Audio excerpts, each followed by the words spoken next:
Lisa had always been a night person. While most people complained about working the late shift, she actually loved it. The building was quiet, peaceful, and she could do her job without interruptions. 3 months ago, when she got hired as the night maintenance worker at the community center, her friends thought she was crazy. But Lisa knew this job was perfect for her. Every evening at 10 o'clock, Lisa would arrive at the Riverside Community Center with her maintenance cart and checklist. The day staff would be long gone, and the building would be hers to take care of. She took pride in her work. Every room had to be checked, every light had to be turned off, and every piece of equipment had to be put back in its proper place. Lisa wasn't just doing this job for the money. She genuinely cared about the community center. During the day, this building was full of life. Senior citizens came here for their exercise classes and social groups. Kids showed up after school for tutoring and art programs. Local families used the meeting rooms for birthday parties and community events. Even though Lisa worked at night, when the building was empty, she felt connected to all these people who used this space during the day. The other maintenance workers had noticed how thorough Lisa was. While some night shift workers would cut corners or skip certain areas, Lisa never did. She would check every single room, test all the emergency exits, and make sure the heating and cooling systems were running properly. Her supervisor had already commented on how clean and well-maintained everything looked since she started working there. Tonight felt like any other Tuesday evening. Lisa had already finished checking the main lobby, the kitchen area, and most of the meeting rooms. She was pushing her cart down the hallway toward the storage areas when something caught her attention. Room 140 had its light on. This was unusual, because the storage rooms were always supposed to be locked and dark after the day shift ended. Lisa stopped her cart and pulled out her master key ring. Maybe someone from the day shift had forgotten to turn off the light. It happens sometimes, especially when people were in a hurry to get home. But as she got closer to the door, she noticed something else strange. There were sounds coming from inside the room. Not loud sounds, but quiet ones. Like someone was breathing deeply. She knew that Dave, the day shift supervisor, was very careful about locking up everything before he left. Dave had been working at the community center for over 15 years. He knew every inch of this building and took his responsibilities seriously. If he had left a light on, there had to be a good reason for it. Lisa hesitated outside the door. Should she knock? Should she call security? Maybe someone had gotten locked inside by accident, but that didn't make sense either, because the doors could be opened from the inside even when they were locked. The breathing sounds continued.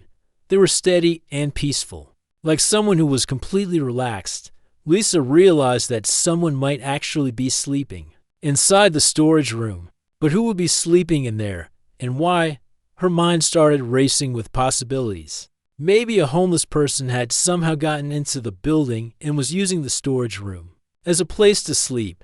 The community center had a strict policy about overnight guests, but Lisa also knew that the center's mission was to help people in need. She had seen Dave and the other day shift workers show kindness to people who were struggling. On the other hand, maybe it was a security issue. What if someone had broken in? What if they were hiding stolen items in the storage room? Lisa's job included keeping the building safe, and she took that responsibility seriously. But the more she listened, the more she realized that these didn't sound like the movements of someone who was trying to hide or cause trouble.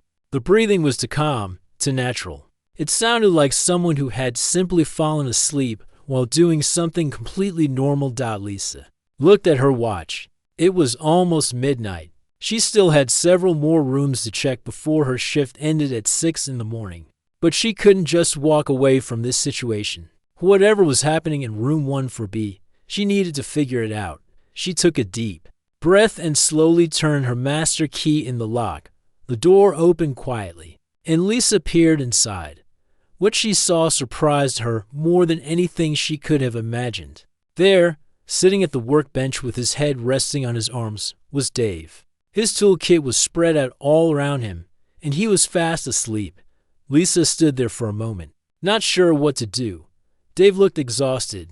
His work shirt was wrinkled, and there were dark circles under his eyes. On the workbench around him were tools she had never seen before, electrical testing equipment, and what looked like repair manuals. This wasn't just someone taking a nap. This was someone who had been working very hard on something important. She quietly stepped back and gently closed the door. Her mind was full of questions. Why was Dave still here so late? What had he been working on that was so important? And most importantly, what should she do now? Lisa stood outside the door for a few minutes, trying to process what she had just seen. Dave wasn't supposed to be here this late. The day shift ended at 6 in the evening, and it was now past midnight. Something serious must have happened for him to stay behind for so many hours. She decided to take another careful look. This time, she opened the door just wide enough to see inside without making any noise. The overhead light was still on, casting a bright glow over the entire storage room. Dave was still sleeping peacefully at the workbench, but now Lisa could see much more clearly what he had been working on. The workbench looked like a tornado had hit it. Tools were scattered everywhere. There were screwdrivers of different sizes, wire strippers, electrical tape, and testing equipment that Lisa had never seen before. Some of the tools were ones she recognized from her basic maintenance training, but others looked much more advanced and specialized. Dave's hands were still holding onto a small digital device, with a screen and wires coming out of it. Lisa realized it was some kind of electrical testing tool. His fingers were stained with something dark, probably grease or electrical residue from whatever he had been fixing. Spread out under his arms were several sheets of paper covered with diagrams and notes. Lisa could see electrical symbols and numbers written in Dave's careful handwriting. There were also what looked like building blueprints, with certain areas highlighted in yellow marker. Everything pointed to some kind of major electrical problem. As Lisa looked more closely, she noticed something that made her heart skip a beat. One of the diagrams showed the main electrical panel for the entire building. This was the system that controlled power to every room, every light, and every piece of equipment in the community center. If something was wrong with the main electrical system, it could shut down the entire building. Now everything started to make sense. Dave hadn't stayed late because he wanted to. He had stayed because he had to. Something had gone wrong with the building's electrical system, and he was the only one who knew how to fix it. The community center was scheduled to have programs the next morning, and if the power wasn't working properly, everything would have to be canceled. Lisa knew how important those programs were. Every Wednesday morning, the senior citizens group met for their exercise class. Mrs. Johnson, who was almost 80 years old, looked forward to this class all week. It was the only time she got out of her apartment and socialized with other people. There was also the after-school tutoring program that helped kids from the neighborhood with their homework, and the job training classes that taught people computer skills and interview techniques. All of these programs depended on having electricity for lights, heating, computers, and other equipment. If Dave hadn't stayed to fix the problem, dozens of people would show up tomorrow morning only to find out their programs were canceled. Looking at Dave's exhausted face, Lisa could see just how hard he had been working. His hair was messy, and there were lines of tiredness around his eyes. His work shirt was damp with sweat, probably from working in the hot electrical panel room. He had clearly been at this for hours, probably since the day shift was supposed to end. Lisa noticed something else that touched her heart. Next to all the technical diagrams and tools, Dave had a small notebook where he had written down the names of different programs and the number of people who would be affected if the power wasn't restored. He had written things like senior exercise class to 25 people and kids touring 40 students. This wasn't just about fixing a technical problem for Dave. He genuinely cared about every single person who used this building. The more Lisa looked around the room, the more impressed she became with Dave's dedication. He had brought his own personal tools from home, expensive equipment that most maintenance workers wouldn't own.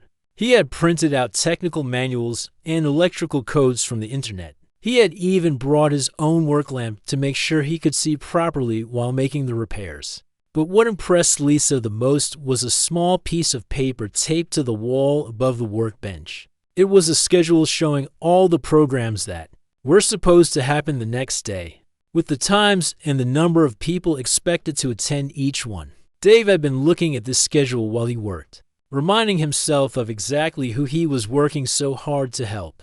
Lisa realized that Dave could have easily called an electrical contractor and waited for them to fix the problem the next day. That would have been the normal procedure, and nobody would have blamed him for following the rules. But Dave knew that would mean canceling a full day of programs that people were counting on. So instead, he had decided to sacrifice his own evening and work through the night to solve the problem himself. As she watched Dave sleeping peacefully among his tools, Lisa felt a deep respect for this man who had worked so hard to take care of other people. She also realized that she was facing a difficult decision about what to do next. Lisa quietly closed the door and stood in the hallway, her mind racing with different thoughts. She found herself in a situation she had never experienced before. What was the right thing to do? Every option she could think of seemed to have both good and bad consequences. Her first instinct was to wake Dave up. After all, it couldn't be comfortable sleeping sitting up at a workbench surrounded by sharp tools. His neck was going to be sore in the morning, and those metal tools scattered around him could be dangerous if he moved suddenly while sleeping. What if he accidentally knocked over something heavy or cut himself on a sharp edge? But then Lisa thought about how embarrassed Dave might feel if she woke him up. Here was a man who had been working at the community center for 15 years. Someone who was respected by everyone who knew him. How awkward would it be for him to have the new night shift worker find him sleeping on the job, even though he had been working hard to help people? Technically, he wasn't supposed to be in the building after hours without permission. Lisa also worried about what might happen to Dave if the wrong person found out about this situation. The community center had strict policies about when employees could be in the building. These rules existed for good reasons, mainly for security and insurance purposes. If the administration found out that Dave had stayed after hours without getting approval first, he could get in serious trouble. He might even lose his job, despite the fact that he was trying to help people. On the other hand, if Lisa just walked away and pretended she hadn't seen anything, Dave might sleep there all night. The security guards who checked the building in the early morning hours might find him, and that could be even worse. The security guards wouldn't know the background story about why Dave was there. They might think he was doing something wrong and report him immediately to the administration. As Lisa stood there thinking, she remembered a conversation she had with Dave during her first week on the job. He had been showing her around the building, explaining where different supplies were kept and how various systems worked. During that conversation, Dave had mentioned that he lived alone and didn't have any family in the area. He had moved here from another state about 10 years ago and had never married. The community center wasn't just his job, it was really his whole life. This made Lisa's decision even more complicated. If Dave got fired because of this situation, he wouldn't just lose a job, he would lose the place where he felt most useful and connected to other people. Lisa had seen how much the community center members appreciated Dave. They would often stop him in the hallways to thank him for fixing something in their meeting rooms or to ask his advice about maintenance problems. In their own homes, Lisa thought about the technical problem Dave had been working on. From what she could see in the storage room, it looked like he had been dealing with a major electrical issue. She didn't know much about electrical systems, but she could tell from all the diagrams and testing equipment that this was complicated work. If Dave hadn't fixed the problem, the community center would have to call an emergency electrical contractor in the morning. Emergency electrical work was expensive, sometimes costing thousands of dollars. Lisa knew that the community center operated on a tight budget. Most of their funding came from small donations and grants that were earmarked for specific programs. Money spent on emergency repairs meant less money available for the programs that helped people in the community. But there was an even bigger problem than the cost. Emergency contractors might not be able to come out immediately. It could take several days to schedule the work, especially if the problem was as complex as it appeared to be. That would mean canceling programs not just for one day, but possibly for an entire week. Lisa started thinking about all the people who would be affected. There was Mrs. Rodriguez, who came to the senior center every day because she was lonely living by herself. There was the teenage boy who came to the tutoring program because he was struggling in school and needed extra help to graduate. There were the single mothers who brought their children to the after-school program because they had to work late and couldn't afford other childcare options. All of these people were counting on the community center being open and functioning. Normally, they had probably already planned their day around coming here. Some of them might not have any other place to go if the programs were canceled. As Lisa thought about this, she began to understand why Dave had made the decision to stay and work on the electrical problem himself. It wasn't just about following the rules or doing his job description. It was about taking care of people who needed help and who trusted the community center to be there for them. But understanding Dave's motivation didn't make Lisa's current decision any easier. She still had to figure out what to do about finding him asleep in the storage room. Should she wake him up? Should she leave him alone? Should she report the situation to someone in authority? Should she try to help him somehow? Lisa looked at her watch again. It was now almost 1 o'clock in the morning. She still had 5 more hours left on her shift, and she had only finished checking about half of the building. But she couldn't concentrate on her other duties while this situation was unresolved. She needed to make a decision about Dave, and she needed to make it soon. After standing in the hallway for what felt like forever, Lisa finally made her decision. She couldn't just walk away and pretend she hadn't seen Dave sleeping in the storage room. But she also couldn't wake him up and embarrass him. There had to be a third option, something that would help Dave while also protecting him from getting in trouble. Lisa went back to her maintenance cart and grabbed her spare jacket. It was a thick, warm jacket that she always kept with her during the winter months because the building could get cold at night. She also picked up a small notepad and pen from her supply kit. Very quietly, she opened the storage room door again. Dave was still sleeping peacefully, his head resting on his arms among all the electrical diagrams and tools. Lisa could see that he was shivering slightly. The storage room wasn't heated as well as the rest of the building, and Dave had been working so hard that his shirt was still damp with sweat. Now that he had stopped working, the cool air was making him cold. Lisa carefully stepped into the room, moving as quietly as possible.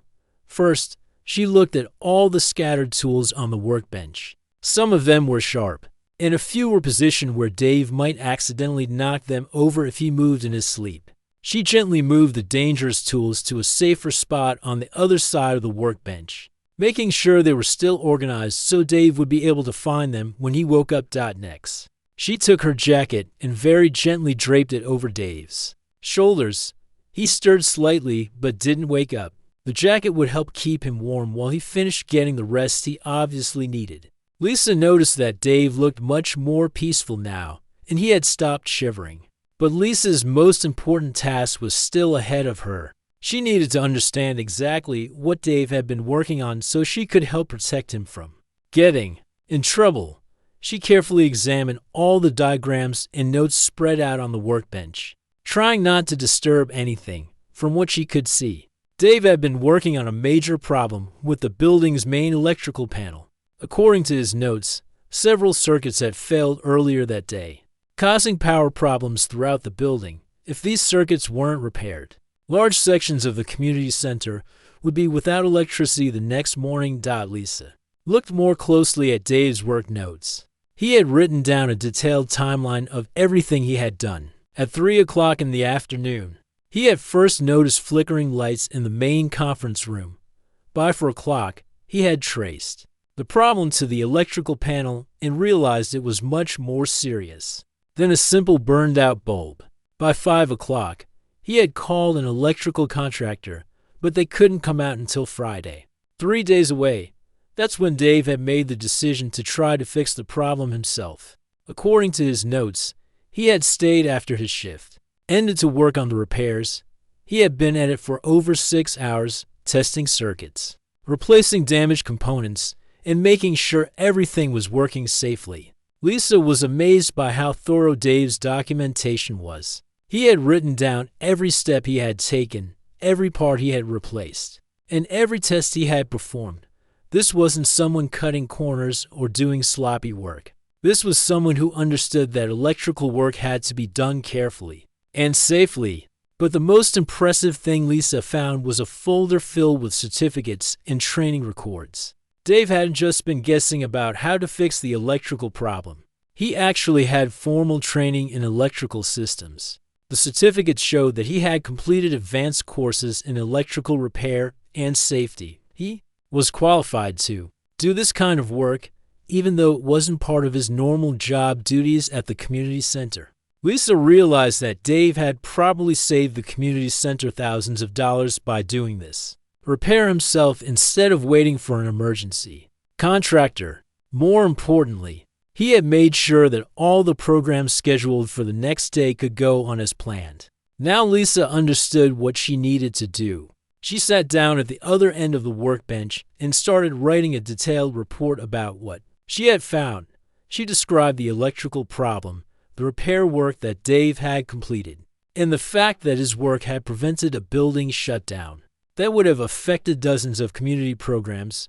Lisa made sure to emphasize in her report that Dave's work had been done safely and professionally. She documented all the proper testing equipment he had used and the careful way he had followed electrical safety procedures. She also noted that Dave had the proper training and certification to do this kind of work.